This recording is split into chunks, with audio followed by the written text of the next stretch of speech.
welcome back to another Read with Miss K. Today we have another story from The World's Worst Children. I just lost my page, whoops, by David Williams. Today we are reading about, I hope you enjoyed the last couple of stories that we read from this book. They're definitely getting very interesting. Today we read all about Miss Petula, Perpetual Motion. Here we go, some interesting alliteration there. Have you noticed how every character has a bit of alliteration in it? Nigel Knitboy, we've had, who else have we had? I forget, Dribbling Drew, all the same sounds, so very interesting. Let's see what Petulia gets up to. This is a story of a girl who could not sit still. Miss Petulia Perpetual Motion was forever in motion. Whether she was in a lesson, in church, or even playing musical statues, some part of her would always be moving. It might be her foot, or her arm, or even her entire body. It would start with a little wiggle, then become a waggle, before turning into a jiggle, progressing onto a joggle.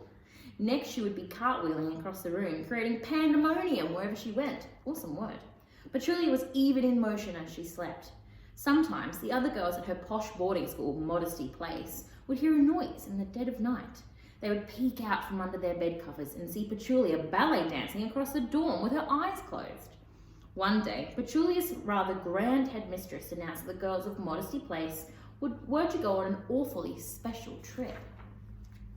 "Quiet, girls," ordered the lady as she stood on stage at assembly. Miss Prigg's grey hair was styled in a magnificent bouffant hairdo, and a pair of half-moon spectacles hung from her neck on a gold chain. If she was about to tell someone off, which was often, the spectacles would be lifted up to her eyes so she could stare her victim down and give them the heebie-jeebies. "Now, girls, we're going to take a school trip to somewhere I, your beloved headmistress, have chosen myself. We're going to visit my favourite porcelain museum. Needless to say, I expect you to be on your absolute best behaviour. I don't want any mishaps." Suddenly, all eyes were on Petulia. "Oh no," thought the good girls sitting in the front row. "Oh yes," thought the bad girls sitting in the back row. To make matters worse, or better, depending on whether you're a good or a bad girl, Petulia was bouncing up and down on her seat like she was a space hopper. Boing. "Porcelain has long been a personal passion of mine," continued the headmistress, who loved making lengthy speeches. "Now I, your beloved headmistress, want to share that passion with you. This museum is the best in Europe. Every single piece on display is a priceless antique. There shall be no accidents. Do I make myself clear?" There was a faint murmur from the pupils. "I said, do I make myself clear?" she bellowed. "Yes, headmistress," chimed the girls in unison. "Excellent. Now, Miss Petulia Perpetual Motion, I need to see you in my office right away." The girl glowed as red as a tomato driving a fire engine. What had she done wrong now? Surely the time when she accidentally spun backwards into the science block had been put behind her. Yes, the experiment taking place that day went badly wrong. And yes, there was still a huge hole in the floor where the acid had burned through it, but Petulia swore it was an accident. Yes, her triple jump on sports day became an octuple trump, taking in 8 different moves, and resulted as Petulia karate kicking the local mayor, sending him tumbling off the winner's podium. But again, the girl insisted it was an accident. And yes, of course, who could forget the time at the school Christmas Carol concert when Petulia couldn't stand still in church, she cartwheeled up the aisle and sent the vicar flying headfirst into the choir. But these were all accidents. It wasn't her fault she couldn't sit still. Petulia had a note from her mother to prove it. "To whom it may concern, my darling daughter, Miss Petulia Perpetual Motion, cannot stay still for more than a second. It is not her fault, so she must not be punished in any way if she causes damage to property, buildings, people, or animals. Please take care of my darling daughter. Yours truthfully, Petulia's mother." With some trepidation, the girl knocked on the door of the headmistress's study. "Come," barked the headmistress from inside. Knock, knock, knock, knock. Petulia's hand did not stop knocking. "I said come," came an angry sounding voice. Still, Petulia couldn't stop her hand from knocking. Knock, knock, knock, knock, knock, knock, knock. "Oh, for goodness sake," roared the headmistress. Miss Prang yanked open the door and Petulia knock, knock, knocked the lady slap bang on her nose. "Ow!" "Sorry, Miss Prigg," replied the girl with a hint of a smile. It was amusing to see the old lady fuming. "Come into my study this instant," ordered the headmistress. Petulia forward rolled into the room, which Miss Prigg always had kept spotless. In fact, an old cleaner was in there at that moment, busily polishing some of the school trophies on her table. "You, out!" ordered the headmistress. Miss Prig was curt to anyone she considered below her. The cleaner picked up her dusters and shuffled towards the door. "Quickly!" shouted Miss Prig, and the poor old lady, Dia, picked up her pace until at last she disappeared.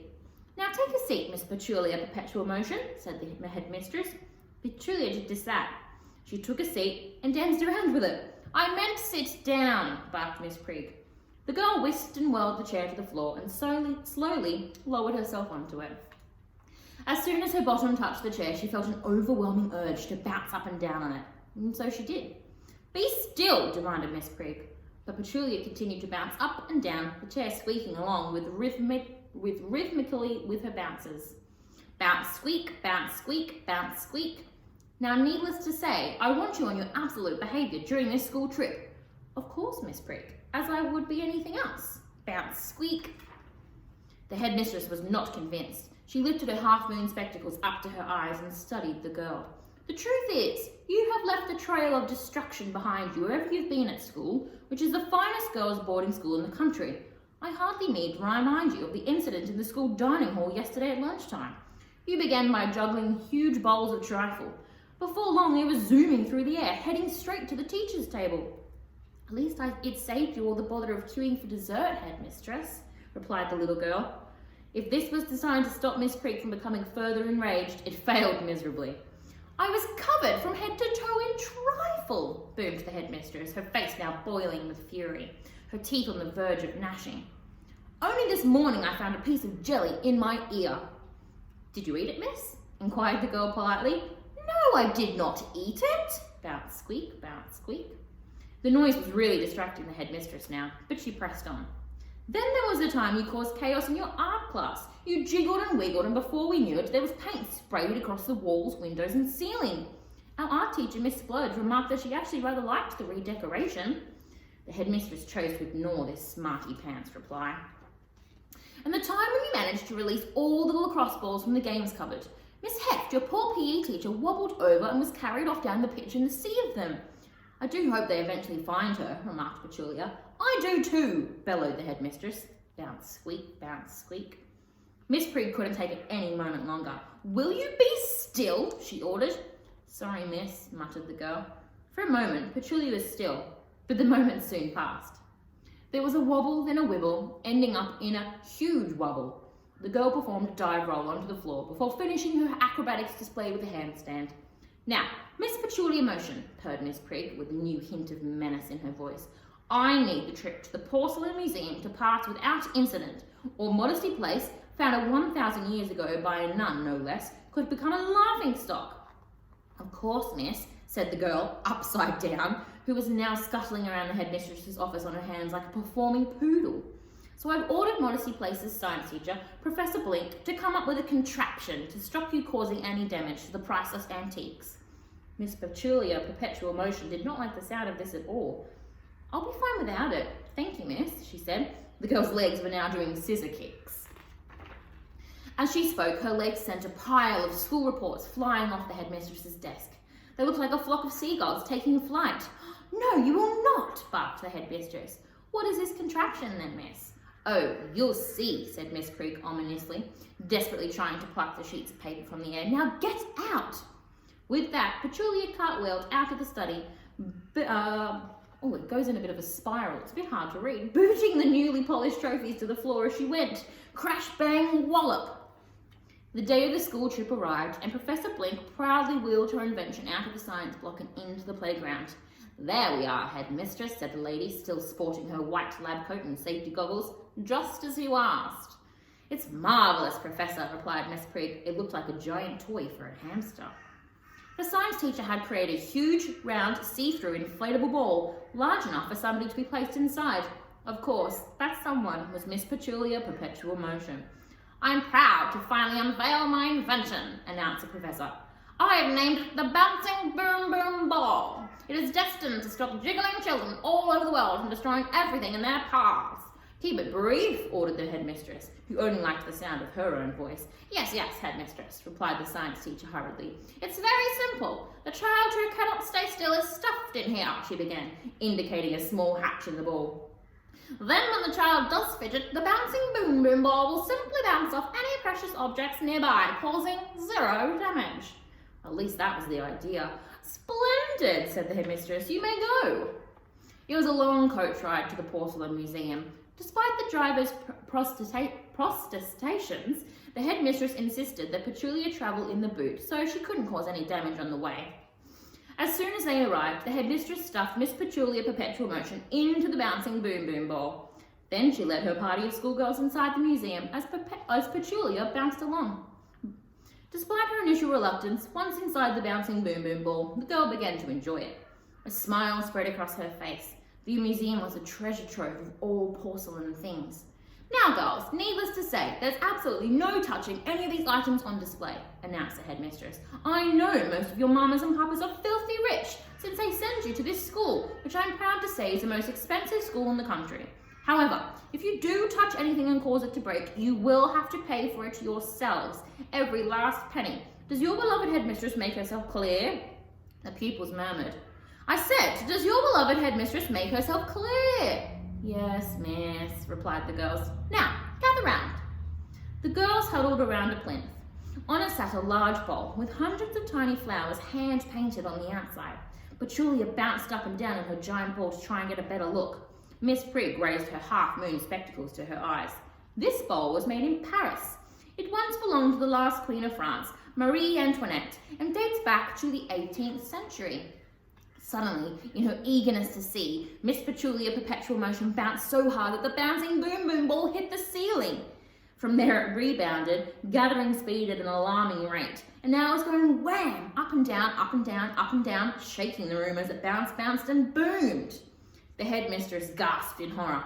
Miss Petula Perpetual Motion was bouncing dangerously close to this priceless porcelain piece. As the bouncing boom boom ball bounced closer and closer, Miss Prig stretched out her long thin arms and gave it a shove. This caused the contraption to start ricocheting off the walls. As all the other schoolgirls watched with their mouths opened, it walloped off the priceless porcelain without damaging it at all, and then bounced back into the headmistress. Bash! Sending her tumbling into a porcelain penguin posing on a plinth. No! She screamed. The penguin went flying through the air. It was an unusual sight, as penguins are, of course, flightless birds. But the wonder of seeing such a bird finally taking flight was soon brought to an abrupt halt. The porcelain penguin smashed against the wall, shattering into hundreds of tiny pieces. All the schoolgirls gasped in horror and delight. You'll pay for that, Perpetual Motion, shouted the headmistress. But I didn't touch the priceless porcelain, headmistress. You did, reasoned the girl. Needless to say, this made Miss Prig blaze with rage. She chased after Miss Perpetual Motion as the girl bounced off to the other side of the room, boom, boom. The headmistress raced towards the bouncing boom, boom ball, but this time with her arms and legs outstretched to stop it. But as it bounced off the wall, it sent the lady flying backwards through the air once more. The first thing she hit was a porcelain statue of a swan. The second thing was a life-size porcelain statue of a ballerina. The third was a statue of a clown. It wasn't one of those happy clowns. It's one of those sad clowns. Sadly, there isn't time to fully explore the clown's emotional state. That's because said clown, along with all these other objects flying through the air, was soon nothing more than a shower of porcelain scattering across the floor. At this very moment, hearing all the commotion, the elderly museum director came dashing out of his office. He popped his monocle into place to survey the damage. Every single one of the museum's most priceless pieces of porcelain was in pieces. What is the meaning of this? He bellowed, waving one of his walking sticks aloft in fury. The headmistress wobbled to her feet, crunching porcelain gravel underfoot as she did so. I can explain, pleaded the lady. Who touched the precious, priceless, pleasing porcelain pieces? Demanded the museum director. Well, the headmistress glanced over at Miss Petula Perpetual Motion, who, to her surprise, was now bouncing over very gently in her plastic ball. Well, technically it was me, but no buts, shouted the museum director. Lady, you will pay for every last piece, screamed the headmistress. No, screamed the headmistress. The girl who couldn't keep still smirked. The museum's bill came to many millions. On a headmistress's salary, even at the most expensive school in the country, it would have taken her 1,000 years for Miss Prig to pay everything back. So she had to take on lots of other jobs at Modesty Place. Despite being a very grand woman, the headmistress now had to be up at dawn every morning with a mop and a bucket, cleaning the school halls. At lunchtime, she was dishing out soup in the dining hall, and after school most days, Miss Prig could be seen up the ladder, clearing wet leaves and dead pigeons from the guttering. And if there was one person guaranteed to kick over the headmistress's bucket, send the soup flying through the air and trip her on a ladder, it was of course Miss Petulia Perpetual Motion. Some years later, it was Petulia's very last day at school. She was 18 years old now and ready to somersault off into the world. That morning, the headmistress has been up at dawn, blocking the toilets, and she'd been called to the library to clear up some vomit after the librarian had come down with food poisoning. As Miss Prig angrily plonked down her mop and bucket, she spotted her nemesis, Petulia, sitting in a corner of the library reading a book. The strange thing was, the girl was sitting perfectly motionless. Miss Prig hid behind some shelves of books and spied on her most hated pupil. Apart from turning a page every couple of minutes, Miss Petulia Perpetual Motion didn't move a muscle. After an hour of snooping, the headmistress leapt from behind the shelves. Aha! Gotcha! Shh! Shushed Petulia, her eyes indicating the sign on the wall of the library that said silent. But, the headmistress couldn't contain herself. You can sit still if you want to. Yes, I can, replied the girl, and I've always been able to. But what about that letter from your mother? Oh, that silly old thing, I wrote that myself. 100 years of detention, bellowed Miss Prig. I'd love to, I really would, but today's my last day at school, and for old time's sakes, I'm going to cartwheel out. Farewell, headmistress. With that, Miss Petulia Perpetual Motion leapt onto her hands and spun out of the library, sending every single book flying through the air. The headmistress was in the library until midnight, picking up all the books and putting them back on the shelves. Then she still had to mop up the vomit. So now, you know, Miss Petulia Perpetual Motion really was one of the world's worst children, but wonderfully so.